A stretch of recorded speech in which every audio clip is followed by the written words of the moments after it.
अगर आपको सुबह लगातार छींकें आती है तो ये एलर्जी का लक्षण हो सकता है।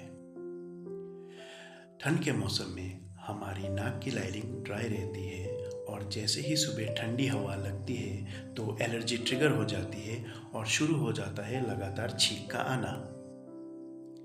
अगर आपको सुबह छींकें आती है, आँख और नाक से पानी बहता है तो आप एलियम सेपा 30 ज़रूर लें। एलियम सेपा 30 आपको सुबह 3 बूंद और शाम को 3 बूंद लेना चाहिए। 3-4 दिन में आपको फ़र्क साफ नज़र आएगा। और हाँ, रात को सोने से पहले गर्म पानी से गार्गल करना मत भूलिए। अगर आपको ऐसे ही सिंपल टिप्स चाहिए तो चैनल को फॉलो कर